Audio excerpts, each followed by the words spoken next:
topologia, essas coisas aí, das novos materiais, esse ômega aí, essa parte positiva dessa equação, que até agora todo mundo está querendo usar para baixo do tapete, ela pode estar trazendo uma nova telecomunicação fotônica. Entendeu? Vocês aqui do CBPF são ciência e inovação, né? Então, quer dizer, aí tem uma inovação, uma telecomunicação fotônica que desceu vocês.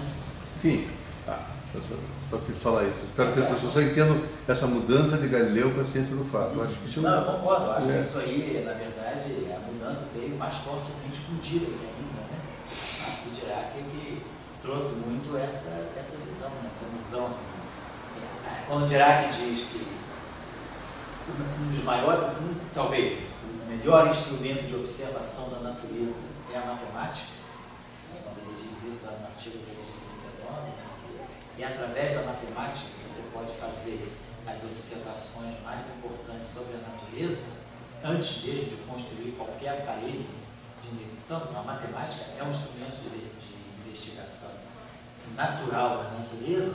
Eu acho que ele está levando a ciência do fato, porque você vai, através da matemática, abrir caminhos, né, para compreender e obter fenômenos, obter efeitos que você não vai ver no laboratório antes de terem sido previstos como fatos. Você criou um fato através da matemática. Aí depois você corre atrás. Depois você corre atrás. Eu acho que o Dirac quis dizer isso, né, no trabalho dele de 39, que a relação entre a física e a matemática, no trabalho dele. Então ele diz, a matemática parece ser a ciência que mais se comunica, melhor descreve a natureza.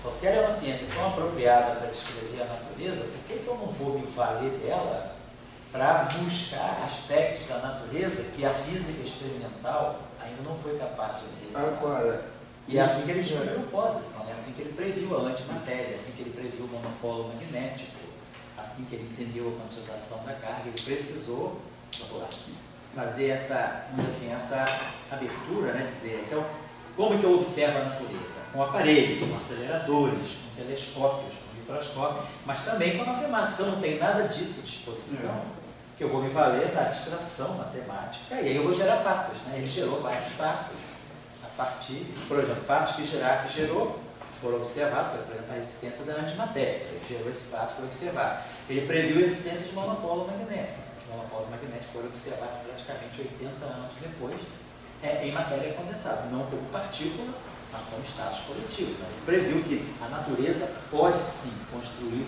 configurações de campo magnético que tenham carga magnética. Então, isso está claro lá nos livros de Spin. Então, ele fez uma previsão, ele criou um fato, né, a partir da matemática. Qual era a matemática? Ele falou, eu não posso só entender o campo eletromagnético pelas singularidades que existem em cima das cargas. E vamos classificar, do ponto de vista das equações diferenciais, né, do ponto de vista da quantização, vamos tentar estudar a estrutura mais geral possível de singularidade do eletromagnetismo. E aí, com isso, ele classificou os monopólios magnéticos, entendeu a quantização da carga elétrica. Quer dizer, a quantização da carga elétrica, quer dizer, não foi um fato que ele gerou, ele queria compreender. E aí, através disso, ele compreendeu. Mas, junto com a compreensão da quantização da carga, ele previu, criou o fato da antimatéria e criou o fato do monopólio magnético. Depois de 63, ele criou um outro fato novo, que ainda, quer dizer, que ele já criou um fato, que ainda não foi descoberto, que é a possibilidade de uma existência de composição interna do elétron. Então, no trabalho dele de 63, assim, tentando exatamente fazer uma derivação mais matemática da natureza, do próprio espaço-tempo de Minkowski, ele vai tentar compreender o espaço de Minkowski até as últimas consequências, assim, através da estrutura de cones de luz. Aí ele chega justamente que o espaço de Minkowski pode ser nada mais nada menos do que a fronteira de um espaço diante de Sitter, e aí nesse espaço diante de Sitter ele descobre que com essa visão de espaço você pode ver o elétron como composto. Então, o elétron que nós vemos no espaço de Minkowski, a gente não consegue ver a estrutura interna dele. Mas se a gente pensar que o espaço de Minkowski é a fronteira de um espaço mais amplo, e eu sair do espaço de Minkowski e entrar nessas regiões do espaço, eu vou ver. Então, quer dizer, criou um fato novo, que não foi observado ainda. Ninguém viu composição do elétron. A gente viu a estrutura do elétron. Ela tem momento magnético, ela tem dipolo elétrico, ela tem spin. Ele tem estrutura, mas ninguém disse que ele é composto. Mas Dirac já estava dizendo, não, o elétron eu posso perceber o elétron como uma partícula composta também. Vamos dizer, de uma certa maneira, né, olha, ele criou um fato. Eu acho que isso essa maneira de fazer física foi muito instaurada por ele. Eu acho que Einstein também, quando fez a relatividade especial, e logo em 1916 apareceu a previsão de ondas gravitacionais, né?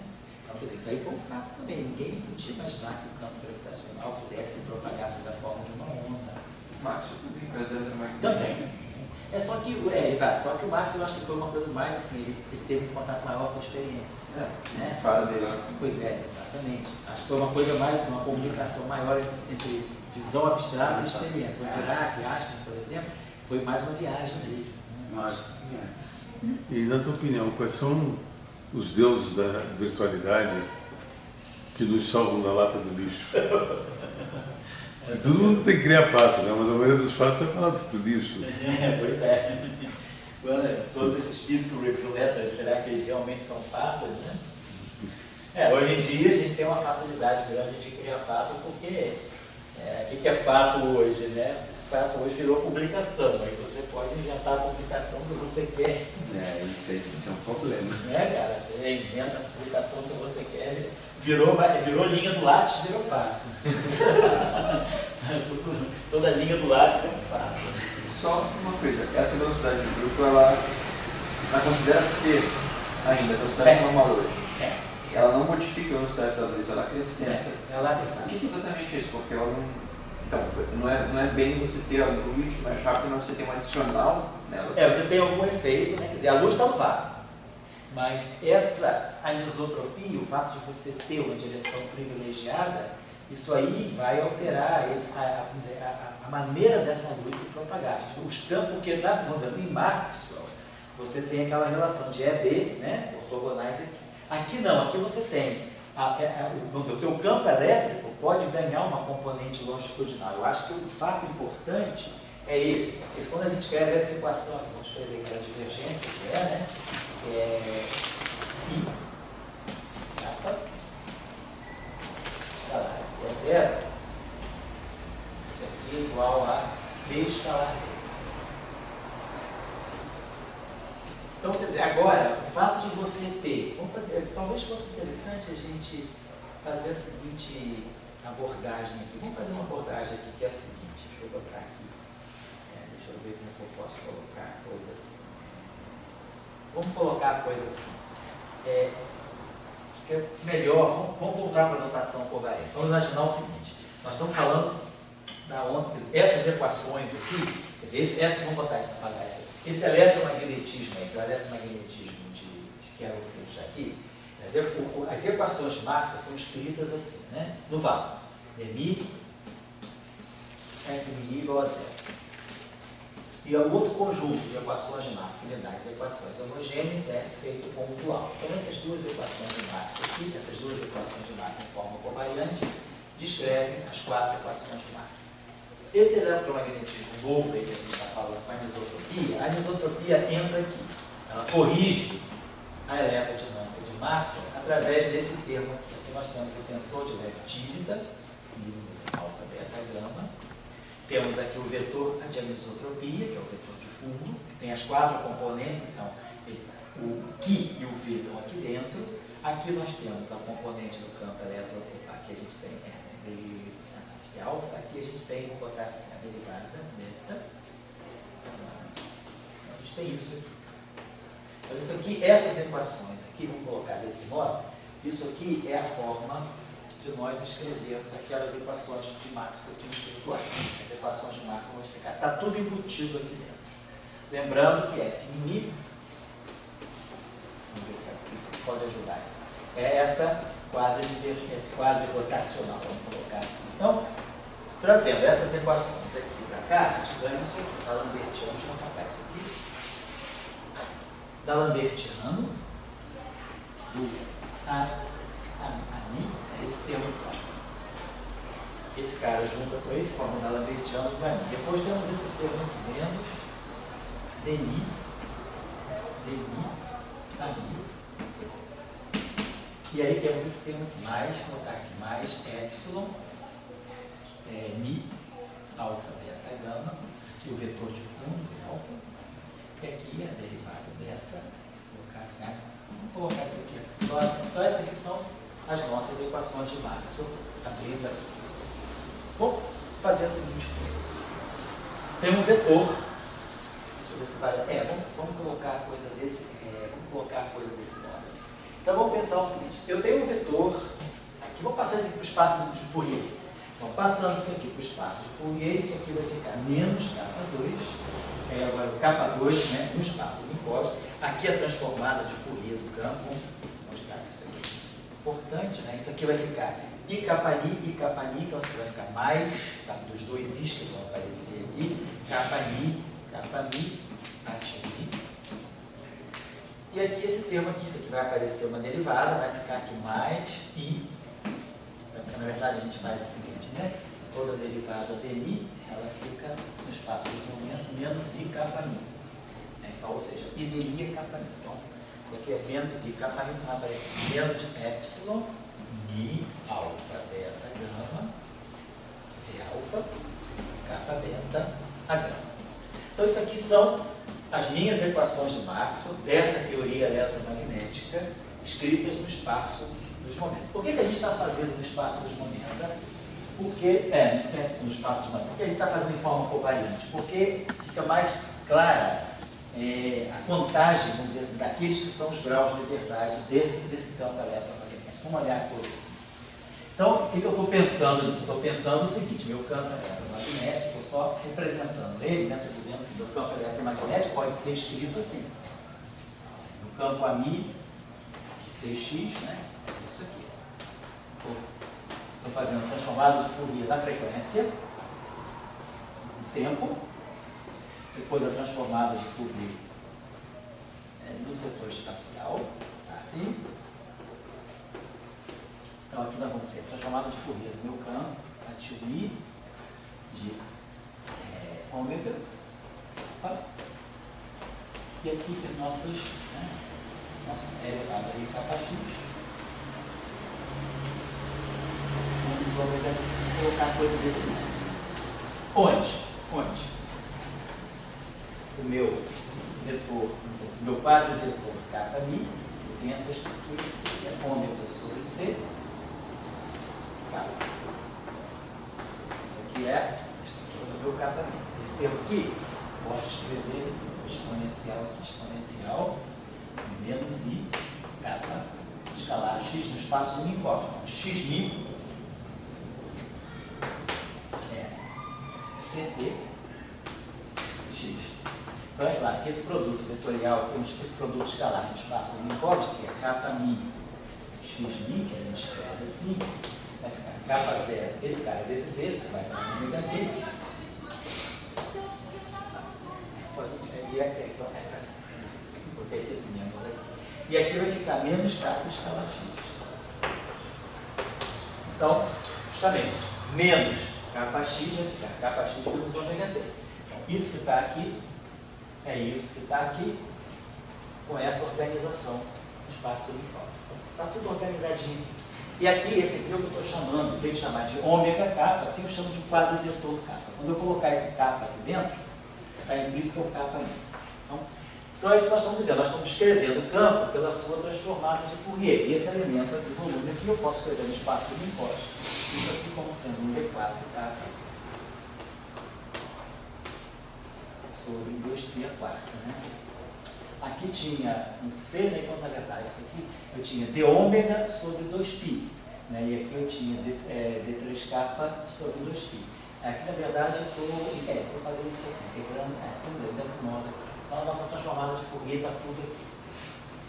O nosso d kappa0 é o d ômega, eu vou escrever aqui d kappa0, isso aqui é o d ômega sobre C.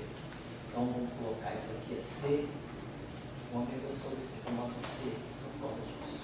Isso aqui, na verdade, tem que pensar assim, é o d kappa0, d3 kappa.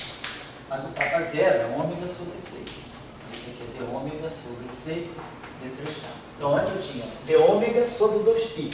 Aqui eu vou ter d kappa0 sobre 2π.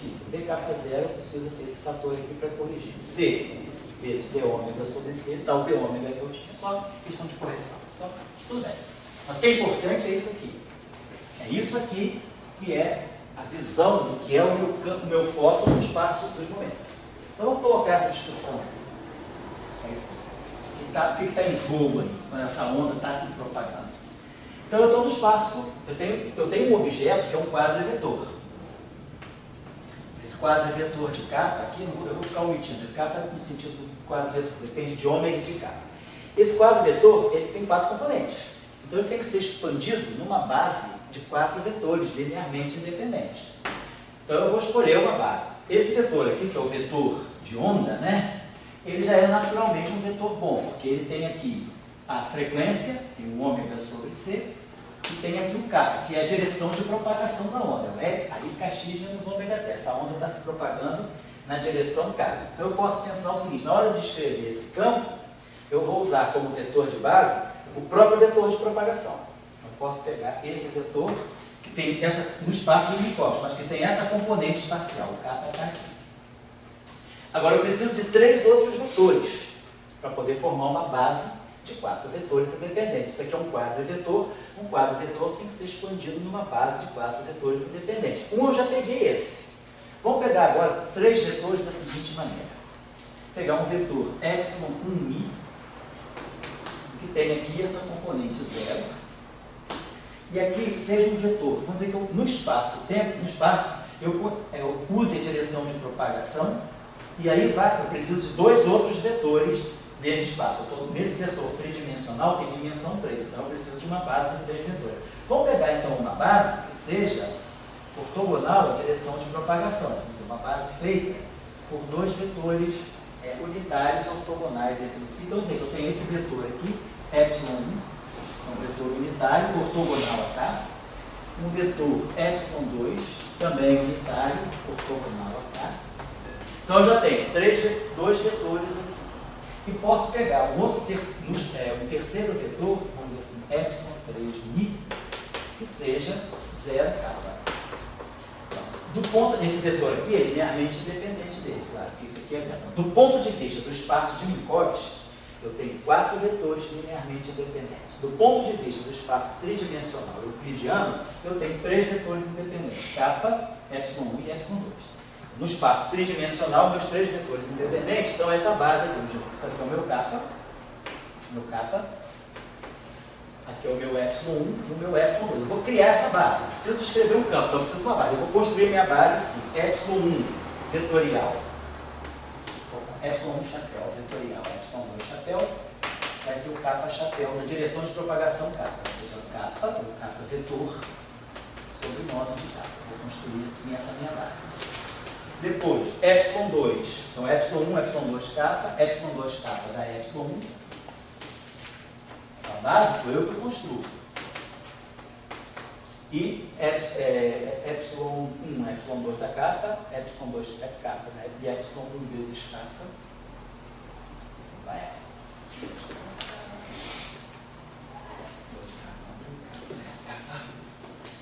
Vetorial, ε1, então ε1. Então esse aqui é o ε1, esse aqui é o ε2. Então ε1 da K, ε1 da ε2 e ε2K da ε1. Tá? Então tem essa base normalmente que a gente constrói. Né? Então tem 3 vetores de base linearmente independentes e esses 3 vetores são ortogonais entre si. Então isso significa, por exemplo, que ε1mi, ε2mi, 0 vezes 0, menos isso vezes isso. Então, isso aqui dá 0. A mesma coisa vai valer. ε1mi, kmi, vai ser 0 vezes isso, e esses 2 são ortogonais. Então, tem essas relações. E a mesma coisa vale para o ε1 e para o ε2. Então, nós construímos essa base. Então, só estou chamando a atenção. Vamos pensar o seguinte, vou deixar isso aqui ainda. Vamos aproveitar essa equação. Então, o que eu tenho que fazer é o seguinte. Meu amigo, o espaço de Fourier, aquela relação que eu tinha escrito ali no espaço das coordenadas, com derivadas, etc., ela fica assim no espaço de Fourier. Então, esse coeficiente aqui, que é o campo expandido, né, em termos desses 2 componentes de movimento e frequência, está aqui. Então, aquele meu campo tem que ser a solução dessa equação. Então, é claro, eu vou dizer, se meu campo era um vetor tem que ser expandido nessa base. Então, vamos dizer o seguinte, que esse meu vetor A tio I, ele possa ser expandido da seguinte maneira. Ele vai ter um coeficiente alfa, ou vamos dizer, um coeficiente chamado de alfa, na direção KI, mais um beta, na direção epsilon, um vetor epsilon 1, um coeficiente gama ligado ao vetor epsilon 2, e um coeficiente delta ligado ao vetor epsilon 3. Então, essa é a base em que eu estou expandindo meu campo. Então, meu campo, em princípio, tem 4 componentes, né?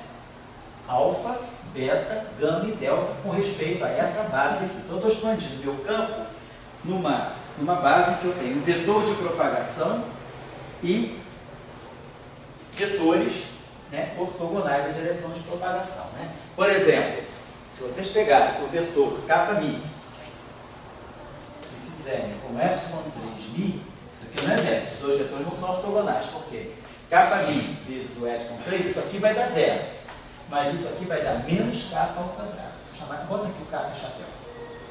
Isso aqui vai dar menos módulo de k. Então essa base não é uma base ortogonal no espaço de Minkowski, porque esses 3 vetores aqui são ortogonais entre si.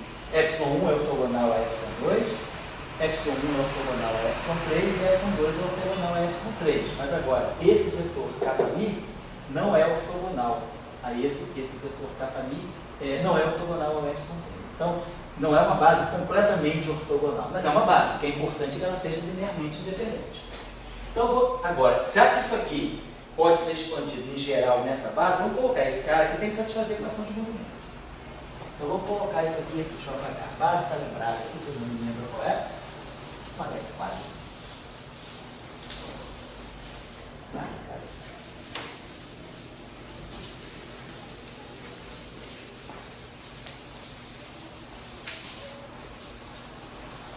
Assim, Só uma coisa, aquele. O termo do Leibniz ali, quando o espaço de Fourier, ele era um derivado. Por acaso tem um I ali? Aqui. Capa. Eu esqueci do I aqui, sim. Então, quando eu fiz a transformada de Fourier, isso mesmo. Aqui tinha um d beta do A gama. Quando eu faço a transformada de Fourier, isso aqui se transforma em menos I kappa beta. Então, cuidado, tem um I aqui que eu esqueci na hora que eu tirei a derivada. Por quê? Da onde é que sai esse I vai atuar aqui. Quando eu expando isso aqui é d beta do A gama de kappa é a menos I kappa x. Então, quando eu faço a derivada em relação a x, vai aparecer o menos I kappa beta. Tá certo? Esse I aqui. Obrigado. E agora, nós vamos colocar essa proposta aqui, eu estou expandindo meu campo e ele tem que ser a solução dessa equação, porque isso aqui é fundamental. Isso aqui é a equação de Maxwell, que são as equações de Maxwell para os potenciais, não para os campos. Então vamos lá. Primeiro termo, menos K2 a tio I. Então vai ficar menos K2 alfa Kμ. Menos K2 beta epsilon 1μ. Menos K2 gama epsilon 2μ. Menos K2 delta epsilon 3μ. Depois, o segundo termo, menos é mais Kμ.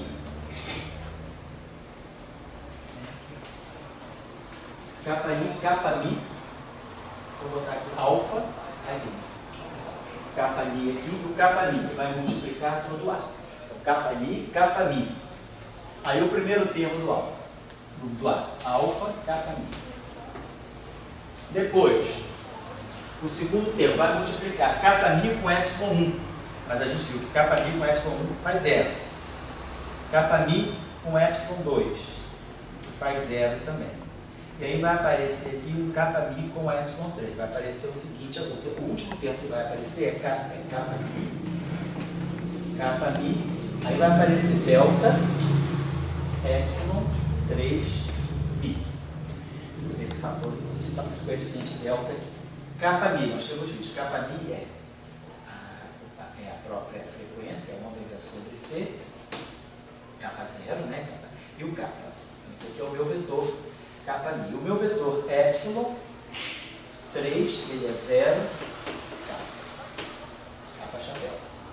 Então, quando eu fizer esse produto escalar, isso vezes isso vai dar 0, e esse produto que vem com um sinal menos vai ficar menos capa escalar, capa chapéu, que dá módulo de capa. Então, o único termo que não é 0 dessa expansão é quando eu colocar aqui, nesse segundo termo, a expansão do meu ami, o epsilon 1 com capa mi dá 0, o epsilon 2 com capa mi dá 0, mais o epsilon 3 com capa mi vai me produzir menos, tem esse sinal menos por causa desse produto escalar aqui, vai aparecer com sinal menos, vai aparecer aqui menos delta, aí aqui apareceu o capa mi, e aqui vai aparecer o módulo de capa, né?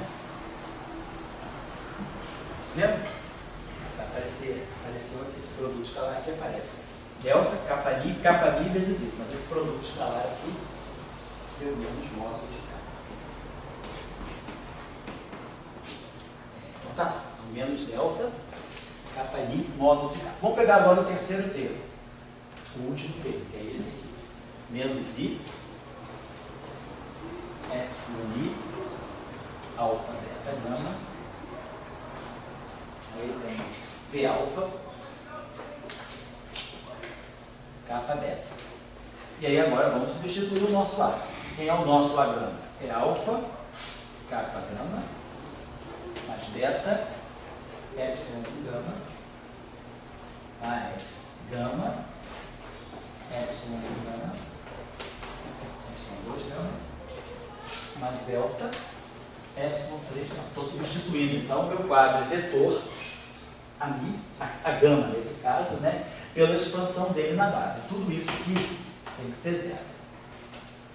Aqui observe o seguinte, ó, esse termo aqui, capa mi, produz um capa 2, exatamente capa 2. Então esse termo aqui mata esse termo aqui, naturalmente. Então o alfa desaparece dessa equação. Esses termos aqui ficam, e agora vamos olhar aqui, ó, esse termo aqui, ó, capa beta, capa gama. Ali é, lá em cima é capa 2, alfa, capa mi. Isso, capa 2, alfa, capa mi. E aqui não estou, capa 2, alfa, capa mi. Ah, capa mi. Tá. Ah, então desculpa, aqui é capa. Pera. Aqui é a capa 2, essa equação aqui é com mi. Aqui é tudo unido, olha. Aqui é a capa 2, ali eu estou botando essa equação toda com mi. Então essa equação aqui, perdão, ela é com mi. Aqui é mi, perdão. Toda a primeira linha é mi, que é o agama, é o ani. Então fica, ó, capa 2, capa ni, capa 2, capa ni. Então, que essa equação ela tem índice ni, ó. Ni, alfa, beta, gama, está tudo junto aí.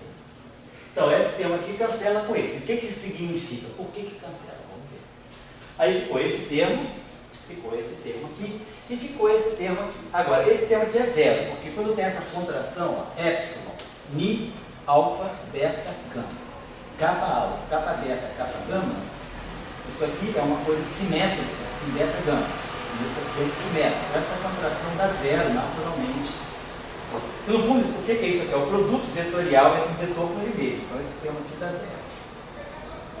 0. Esse termo aqui fica, não posso dizer nada. Isso aqui tem produto vetorial, existe um produto vetorial, K e epsilon 1, K e epsilon 2, vamos lá.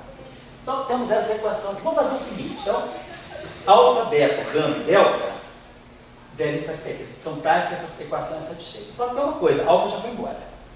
Então essa equação não vai me dar nenhuma informação sobre alfa. O alfa desapareceu dessa equação. Por quê? Por que o alfa sumiu dessa equação? Vamos lembrar da simetria de Gauge. O que é a simetria de Gauge? Esse modelo dessa descrição, ela é invariante sob essa transformação. A linha mi é a mi mais d mi de uma certa função f. É a simetria de Gauge do eletromagnetismo.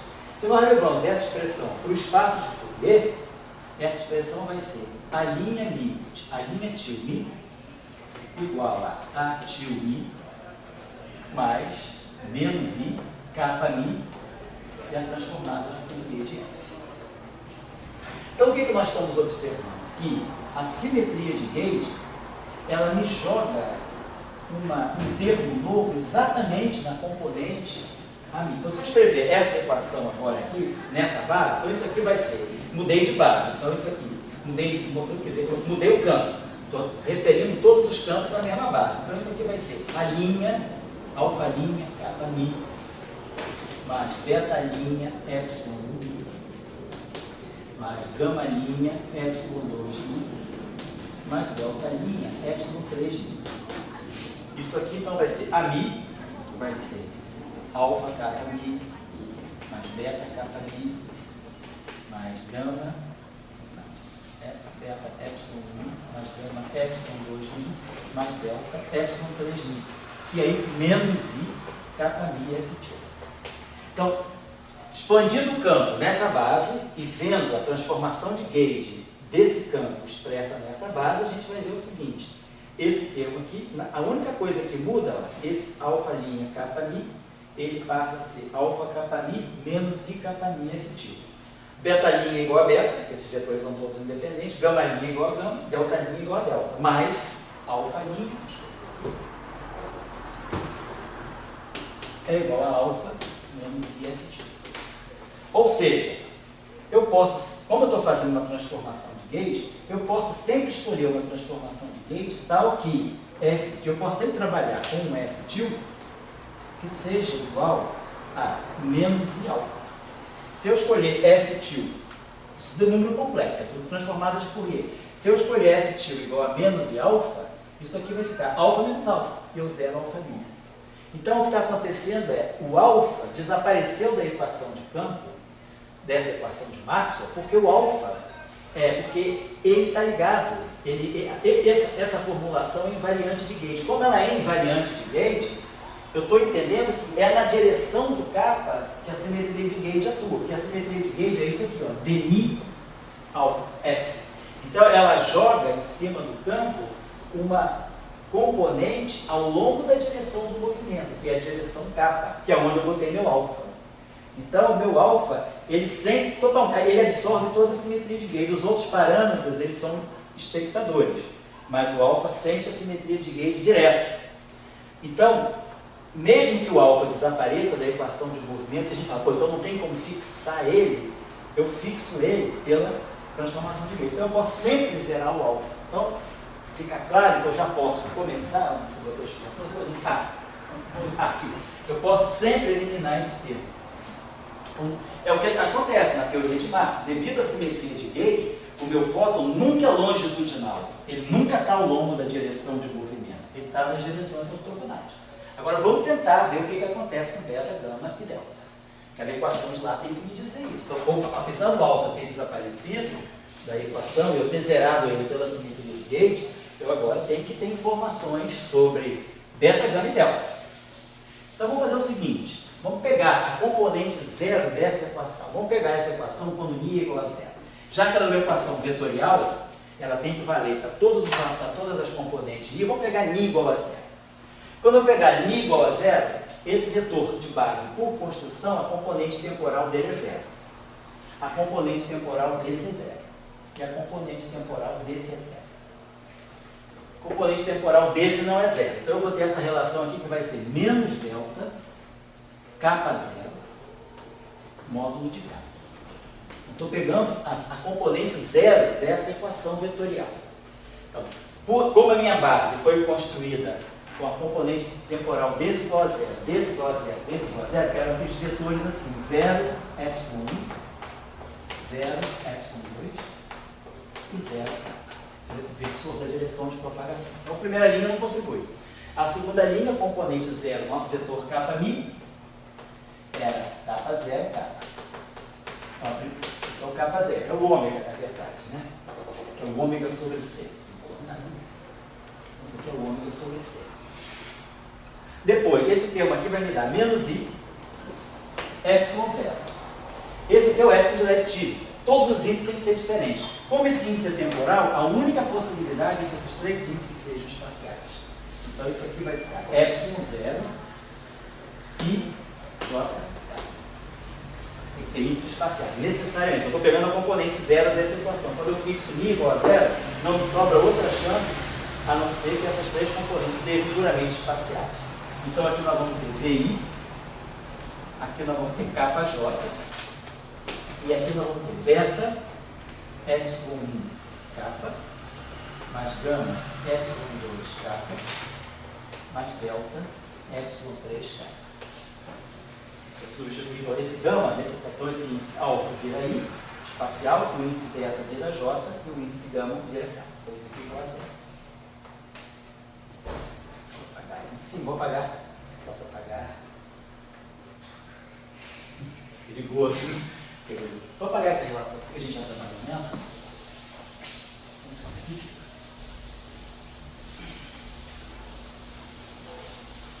Aí ele está tentando dissecar o que está acontecendo dentro dessa propagação do fóton, dentro das polarizações. No fundo, isso aí vão ser os vetores de polarização.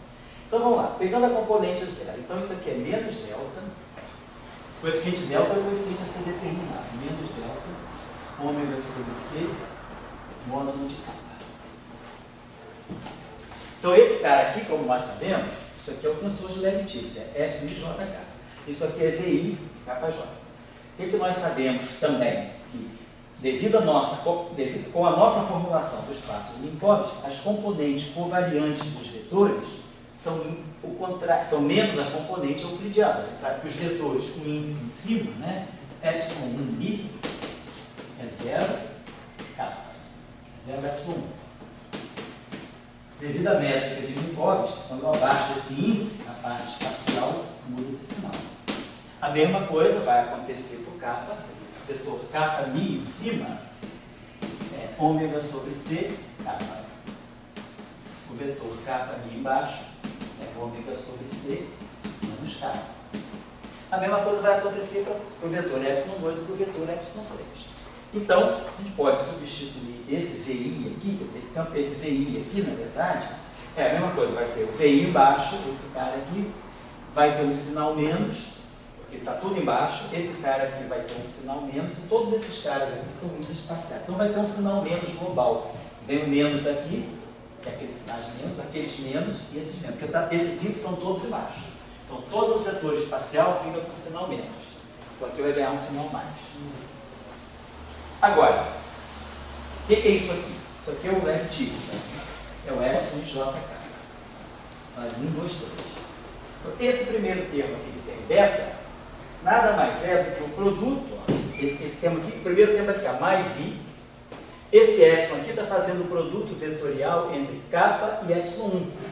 Então isso aqui vai ficar mais I, beta, V, escalar, kappa, vetorial, epsilon. É esse termo aqui. Segundo termo, mais gama, mais I, gama. O que esse epsilon faz? Vai fazer o produto vetorial entre kappa e epsilon 2. E vai fazer o produto escalar. Então é aquele chamado produto misto, né? Então vai ficar I gama, V, escalar, kappa, vetorial, epsilon 2. E esse termo aqui, ele vai fazer. Quem é essa componente espacial aqui desse cara? É o próprio kappa chapéu. Então ele vai fazer o produto vetorial entre kappa e kappa chapéu. Vai fazer o produto vetorial do vetor com seu versor, dá zero. Então esse termo aqui não vai contribuir nesse produto aqui. Então essa relação aqui me organiza alguma coisa interessante. Deixa eu botar ela aqui. Desculpa a bagunça do quadro, mas... Não, só que eu posso dar. Vamos passar para cá. Então vamos coletar. Então o que nós fizemos? Nós estamos obedecendo... Estamos obedecendo a equação de movimento. Nós temos um campo, expandimos esse campo de Maxwell na sua base, numa base que eu escolhi, que é a base de direção de propagação e as direções ortogonais, e esse campo tem que satisfazer a equação de Maxwell. Eu joguei ele na equação de Maxwell. A relação de dispersão nós já conhecemos, sabemos quem é ômega em função de K. E vamos jogar esse campo nas equações de Maxwell para saber, quando esse campo se propaga, como fica a relação entre esses vetores.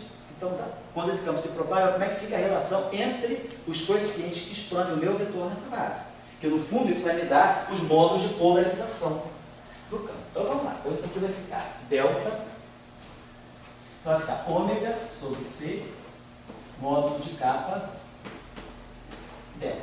Eu preciso determinar esses parâmetros, alfa, beta, gama e delta. Depois, esse termo aqui ficou mais I beta, mais I, beta, V, escalar, kappa, vetorial epsilon 1. Então vamos ver o que é isso aqui. O que é esse produto vetorial? O vetor kappa, nós já tínhamos visto. Kappa, a nossa base era organizada assim, era epsilon 1, epsilon 2, kappa. Então nós temos visto que epsilon 1, epsilon 2 da kappa, epsilon 2 kappa da epsilon 1 e kappa, epsilon 1, epsilon 2. Então aqui eu estou multiplicando kappa por epsilon 1, que vai dar o epsilon 2. Então kappa vetorial epsilon 2, eu posso escrever módulo de kappa, kappa chapéu, vetorial epsilon 2. Mas kappa vetorial epsilon 2, na nossa base, 1, 2 da kappa, 2 kappa da 1, e kappa vetorial epsilon 2 é menos epsilon 1. Então isso aqui é menos módulo de kappa epsilon 1.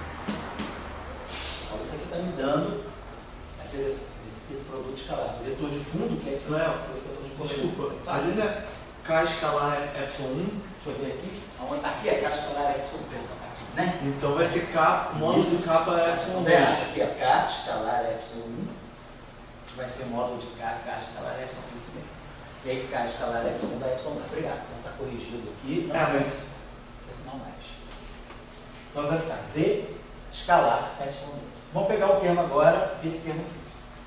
Que é o termo vai ser o que você fez agora. Isso, esse é o que eu fiz agora. K epsilon 2 dá menos I, não é isso? Isso. Então vai ficar menos I gama módulo de K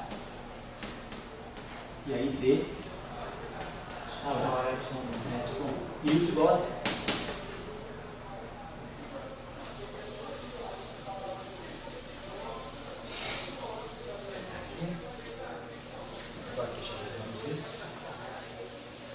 Então a gente conseguiu mostrar que ele vai fatorar um módulo de kappa e vai fatorar esse módulo de kappa e fatora esse módulo de kappa. E a gente então mostra que delta é igual a vou botar C sobre ômega, vou colocar assim, C sobre ômega menos I beta V escalar epsilon 2 mais gama V escalar epsilon. Então, e aí agora a gente fala, será que eu posso pegar, fazer essa equação componente 1? Vocês podem fazer o mesmo exercício. Vamos ver o que essa equação dá no setor vetorial, nessa parte espacial. Faça sim, sim, espacial. Então aqui vai ficar epsilon 1, aqui vai ficar epsilon 2, aqui vai ficar epsilon 3. Aqui vai ficar também a parte espacial, vai ficar o vetor kappa. Então, dessa relação aqui, vai reproduzir exatamente isso que vocês estão vendo, essa relação. Então, o que a gente mostra? Se esse campo satisfaz a equação de Maxwell? A gente mostra que o campo eletromagnético, o potencial eletromagnético, no espaço de Fourier, ele não tem a componente ao longo do kappa por causa da simetria de gauge. Aí ele tem a parte beta, então nós teríamos aqui beta epsilon 1 mi mais gama epsilon 2 mi. E o meu vetor delta, ele fica sendo C, o meu componente delta, que é a parte do epsilon 3, ele fica sendo C menos I beta, vou botar assim, menos I V escalar epsilon 2 beta mais I V escalar epsilon 1. Então a gente pode agora reorganizar isso aqui. Já que eu expandi, já que eu mostro que as equações de campo me fixam delta em função de beta e gama. Então, na verdade, eu tenho esses dois graus de liberdade. Né? Então, eu teria atribuir. Então, nessa base, eu vejo que o meu campo ele não é longitudinal, ele não tem direção ao longo da direção de propagação. Aí eu junto esse beta aqui, então a gente vai poder... Está faltando o vetor de base aí? Aqui é o epsilon 2 e aqui é o epsilon 1. Não, mas é porque isso seria... Esse aqui é o epsilon 3. Né? Isso aqui é o epsilon 3. Isso. Obrigado, esqueci de botar. Então ficou beta com a direção epsilon 1, gama com a direção epsilon 2 e o delta com a direção epsilon 3. Beleza. Vamos juntar então agora esse beta aqui, eu posso fatorar. Então nós vamos ter um coeficiente beta, que aí vai aparecer aqui epsilon 1 mi menos, aí o epsilon 1 vai aparecer o outro, então epsilon beta está aqui, então menos i c sobre ômega v escalar epsilon 2, e isso tudo aqui na direção beta, na direção epsilon 1.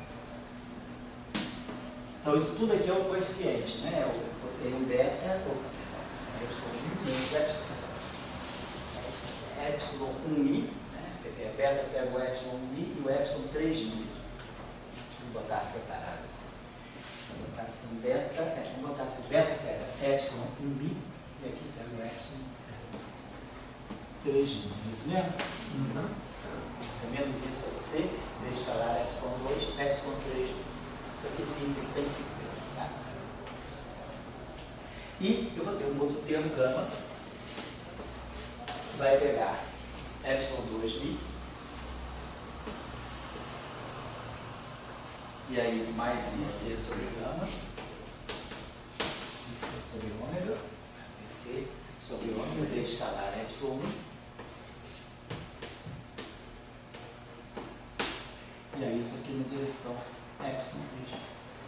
Então, na verdade, a gente acaba vendo que o nosso campo ele se organiza de tal maneira que ele tenha esses vetores de base. Se não houvesse quebra da simetria de Lorentz, ó, se eu não houvesse esse vetor externo, V, ó, V vai a zero, sobrava exatamente epsilon 1i e epsilon 2i, seria o fóton de Maxwell. Como é que o fóton de Maxwell se propaga? Eu tenho a direção de propagação, tenho o epsilon 1 e tenho o epsilon 2. Então, o meu vetor ele seria exatamente o vetor transverso, né, que se propaga nessa direção com essa componente epsilon 1 com essa componente epsilon 2, né, com esse vetor de polarização que a gente chama.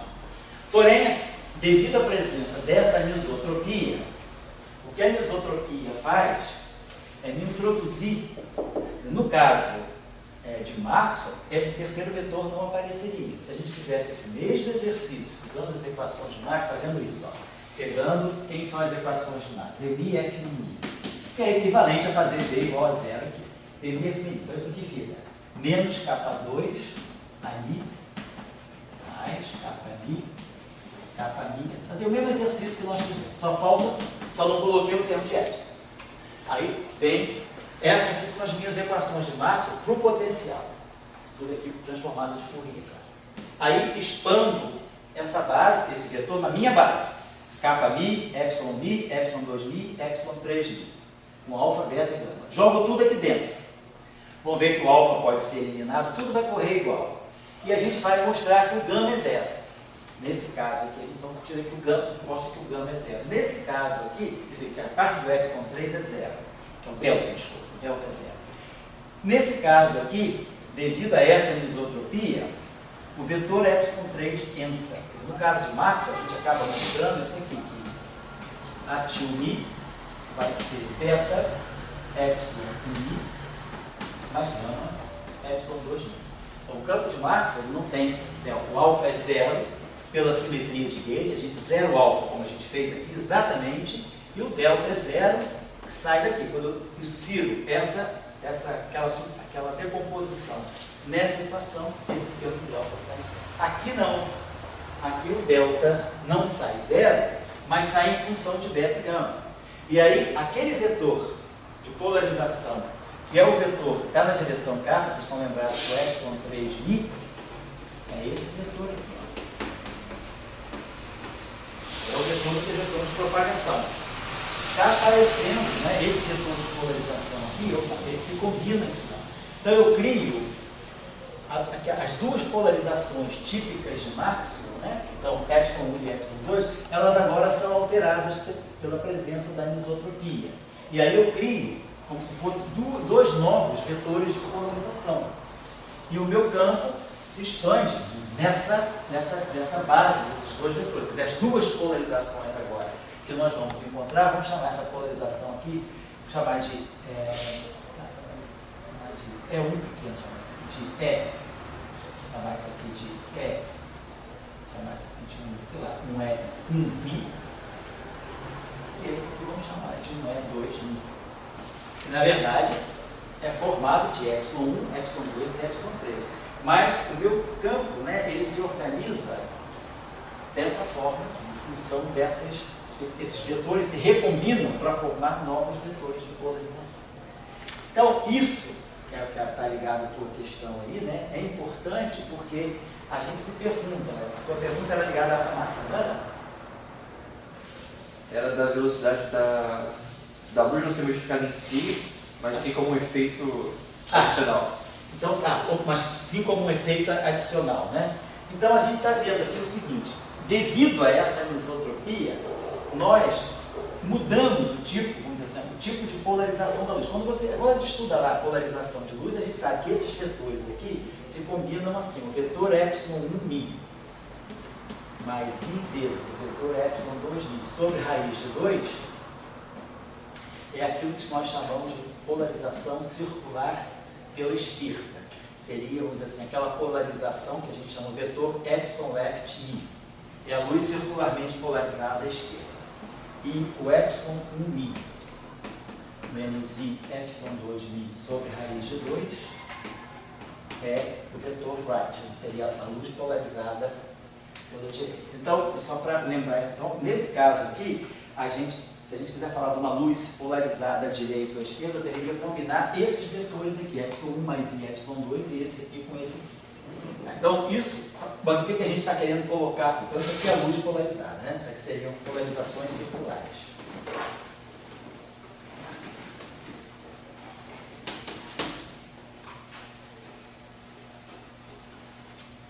Tá certo. Então, a gente teria isso aí. Bom, o que a gente está querendo chamar a atenção? Então, esse termo aqui, ele é típico da anisotropia, da quebra da simetria de Lorentz. Então, isso aí está ligado, a gente está vendo que a polarização longitudinal, de uma certa maneira, está aqui. Então, se o fóton agora adquire uma polarização longitudinal, o único jeito disso aí acontecer é se você mexer na velocidade da luz. Porque isso aí, a polarização longitudinal, já sinaliza para nós a presença de alguma coisa com massa, portanto a velocidade ela fica abaixo de C.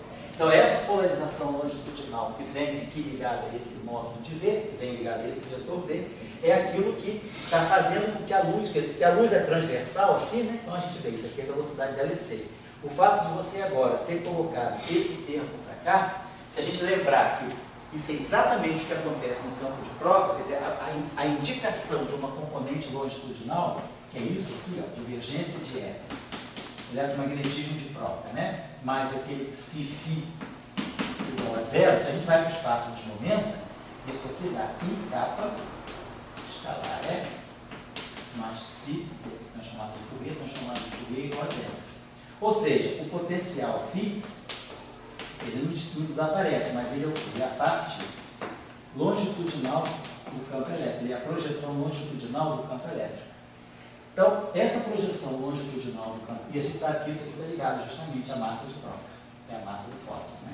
Então, essa projeção longitudinal é o indicativo de que você agora teria um quanto massivo, e portanto você está diminuindo a velocidade da luz. Então, isso você vê pela polarização.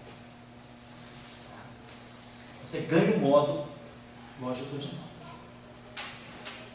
Então, vamos dizer o seguinte, então a gente pode, esse exercício aí, né, a gente poderia se perguntar, se eu pegar uma onda, aí o que vocês podem mostrar como tarefa desse exercício, que eu acho que poderia ser a melhor função desse exercício. Se nós pegarmos agora, nesse meio, que é o vácuo, mas com a anisotropia, se nós pegarmos uma onda eletromagnética, um campo elétrico, polarizado à esquerda, e um campo elétrico polarizado à direita, se a gente pegar uma luz com polarização circular à esquerda e uma luz com polarização circular à direita, vocês vão ver que a velocidade de grupo aqui, a velocidade de grupo dessa onda esquerda é diferente da velocidade de grupo da polarização à direita. É só colocar Os vetores, Quando você diz polarizado à esquerda e à direita, é usando o epsilon, mi ou o emi? o EMI, o FQM. Já vai, quer dizer, a polarizada à direita e à esquerda sem a anisotropia seria essa combinação só. Mas agora, você como tem esse termo aqui, você vai colocar um Mi mais I a 2Mi e um Mi menos I a 2Mi.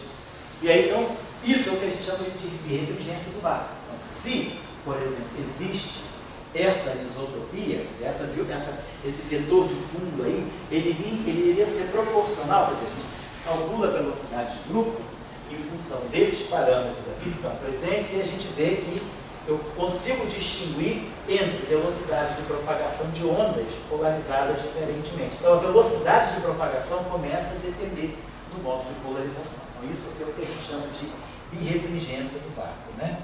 E essa birrefringência do vácuo tem sido bastante objeto de bastante interesse na astrofísica, né? Então, buscar birrefringência, quer dizer, buscar luz polarizada com velocidades diferentes, provenientes de, por exemplo, regiões mais remotas do espaço, poderia estar indicando que tipo de interações, né, a luz teve para poder chegar na Terra, ser observado na plataforma espacial, com essas diferenças de velocidade. Quer dizer, isso aqui ajuda a gente a pensar o que possa ser, quais possam ser as propriedades, que tipo de anisotropia a gente pode ter. Então, esse fenômeno da birrefringência tem sido um fenômeno interessante na astrofísica. É interessante na matéria condensada. A matéria condensada é bem conhecida, porque se você joga luz no meio material que tem anisotropia, né, quer dizer, o material é anisotrópico, a luz vai ter velocidades de propagação diferentes em direções diferentes. Mas no vácuo, isso poderia estar dizendo o que pode estar subsidiando essa birrefringência do vácuo. Eu acho que esse capítulo aqui... A luz que vem pela esquerda... Isso, polarizada à esquerda tem velocidade diferente. A direita tem velocidade de grupo diferente. Velocidade de grupo diferente. Então, a velocidade agora depende do modo de polarização. Fala aí. Uma pergunta. Quando você escreve o campo assim, dá para ver que ele nunca vai ser longitudinalmente polarizado. Porque ele sempre vai ter uma componente transversal. Vai ser isso. Existe algum eletromagnetismo que me permita ter um fóton longitudinal? Completamente longitudinal? Sim. O eletromagnetismo de Broca. No de Broca, você pode ter o seu campo completamente polarizado para a direção do movimento. Você aqui no eletromagnetismo de Broca, se você tiver o K, ao longo de K, você tem esse fio. Então, isso aqui mede essa longitudinalidade, mas nada impede isso aqui que o éter esteja em direção. Então, nada elétrico, porque quando você expande, né, quando você vai lá e expande o fóton de Broca, vamos dizer assim, então o fóton de Broca, vamos dizer assim, o A, Broca, ele vai não vai tem dois longitudinais, né? Um do Broca e o outro do próprio fóton escalar, né? Isso, você tem. Então, porque aqui quando você pega. Isso aí tem uma terceira componente. Você não tem mais simetria de gauge, sabe? Você não tem mais simetria de gauge. Então você pode expandir isso aqui assim. Você pode pegar esse carinha aqui. Você não consegue eliminar o alfa, então, você diz. Isso, você não consegue. Porque você não tem mais a simetria de gauge. Então quando você coloca esse termo aqui quando você tem a condição que sai, como a gente tinha falado aqui, a condição subsidiária que sai da equação de Broca é essa aqui. No espaço de Fourier, isso aqui é κμ a til mi. Então isso aqui vai ficar alfa, κμ mais beta, mas esse tem um termo M2 a mi. Então você não consegue eliminar o alfa. O alfa não cancela. Então você tem essa relação aqui, vamos voltar. Essa aqui é a equação de campo, vamos voltar essa relação. Essa relação está me dizendo o seguinte, κμ a mi, então isso aqui é alfa, mi, mais beta, epsilon mi, ortogonal, mais gama, epsilon 2mi, mais delta, epsilon 3mi. Então isso aqui é igual a zero. Então esse produto escalar aqui é zero. Esse produto escalar aqui é zero. Mas esse produto escalar aqui não é zero. Então você tem κμ, que é K2, mas na equação de Broca nós sabemos que K2 é igual a M2, então a gente tem aqui um alfa M2 mais um delta aqui vai ficar módulo, vai ficar epsilon 3000 capa chapéu, e aqui é o capa, é o módulo de capa. Então isso aqui é igual a zero. Então você simplesmente arranja uma relação que o alfa fica em função de delta. Você arranja uma relação entre alfa e delta, mas você não joga fora o teu alfa. Então, no caso de troca, né, você teria três módulos, você teria três coeficientes independentes. O alfa e o delta se relacionam e o beta e o gama são separados. Então você tem os 3 graus de liberdade de um objeto espinorial, de um objeto vetorial massivo. Uma partícula de spin 1 massiva tem 3 graus de liberdade. E aí ela tem a componente alfa ao longo da direção do movimento. Aí você pode escolher beta igual a zero, gama igual a zero, ou você tem alfa e delta igual a zero, ou seja, está tudo na direção do movimento. Então está totalmente alinhado com a direção do movimento. E se você tivesse, além disso, um fóton escalado, fóton spin zero, Isso. você botaria aquela mesma... Botaria a mesma coisa. Se você tiver... E aí tem que jogar na equação dele. Porque no caso de troca, você tem essa condição aqui. dmi a mi é igual a zero. Sai das equações de troca. Lembra que as equações de troca, estou acabando, tá, gente? Desculpa aí, porque está surgindo N2 ali, isso aqui é equação de troca. Então, quando a gente tira a quadra de divergência dessa equação, esse termo é zero, e aí a gente tem N2, dmi a mi é igual a zero. Então, isso aqui está me mostrando o seguinte, que a parte longitudinal, que corresponderia ao fóton escalar, ao spin zero, é zero, no caso de próprio. Mas você pode ter uma formulação eletromagnética onde dmi a mi é diferente de zero. E aí você teria o fóton, você teria o objeto escalar, você teria tanto a parte longitudinal quanto a parte transversa. Certo? Não é possível isso. Pelo caso de Proca, isso aqui sai automaticamente zero. Então, quando isso aqui sai automaticamente zero, você reduz um grau de liberdade. Porque, na verdade, você está mostrando que o teu fio, o teu potencial fio, ele nada mais é do que um capa escalar F. Sai das equações de Maxwell. Então, o teu potencial, ele, na verdade, é uma medida da parte longitudinal do campo elétrico. Ou, se você quiser, então, usando essa equação de campo, a gente mostra que aquele termo delta é a função do alfa. Então você vai ter o termo da expansão alfa, vai ter o beta, vai ter o gama, e aí no delta você tem de novo o alfa. Então você tem 3 graus de liberdade independentes. E esses 3 graus de liberdade independentes são o fóton polarizado na direção epsilon 1, ou o fóton polarizado na direção epsilon 2, ou o fóton polarizado ao longo da direção de movimento. Você tem as 3 direções, epsilon, epsilon 2 e k. Certo? Quer dizer, o fóton escalar seria uma combinação sempre das 3 também, né? É o fóton escalar, mas ele teria componente temporal.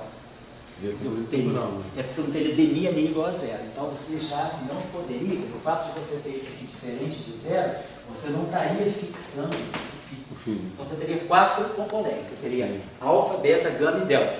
Aí você teria, vamos dizer, o alfa sozinho e beta, gama e delta representando o spin 1. Você poderia ter ou o spin 0 ou o spin 1. Então, o fóton escalar, ele estaria contido dentro do AMI. Você teria as 2 representações do grupo de Lorentz. Você tem o AMI, tem spin 0 e tem spin 1. No caso de Maxwell, no caso de Proca, etc., isso aqui desaparece. Então, o teu foco é puro spin 1. Mas se você tiver dmi a mi diferente de zero, essa componente aparece. Então, isso aqui é o dmi a mi diferente de zero e isso aqui seria a parte de rotacional, seria a parte transversa e a parte longitudinal. No caso de Proca, isso aqui é zero, então esse campo aqui morre. Mas você pode ter outras formulações em que você tem o spin 0 e mais, então você tem 3 graus de liberdade do spin 1 mais o grau de liberdade do spin 0. Você tem 4 graus de liberdade. E todos estariam dentro do AMI, né? Todos dentro do AMI. O AMI tem 4, vamos dizer, teria 4 modos de excitação, 4 flutuações que se propagam a partir dele. 4 configurações. Por isso que nunca dá para separar o AMI num e no outro, né? Tem que dar... Tem que ser, a covariância impõe que seja uma combinação, tá bom? Então na próxima aula, são 8h20, a gente começa. Na hora de ver o Moisés, né? Então a gente está pegando isso aqui. Fazendo a eletrodinâmica de Maxwell. Acho que essa não dá para fazer uma aula longa dessa. Não está tudo separado. Aí, pessoal, então desculpa aí pela entrada. A gente também hoje a gente falou de política até 4. Compensou praticamente. Passou, na verdade, porque a gente não teve intervalo. Nem teve intervalo. Passou o tempo. Desculpa aí. É que vocês perguntaram e vale a pena vir. Né? Não, Porque quem está se especializando em prova aí, o Uber. Depois lá no final do curso você pode fazer uma seminário aqui, galera. sobre isso. Você está indo fundo, né? Você é de que área? Experimental? Ah, Então tá legal.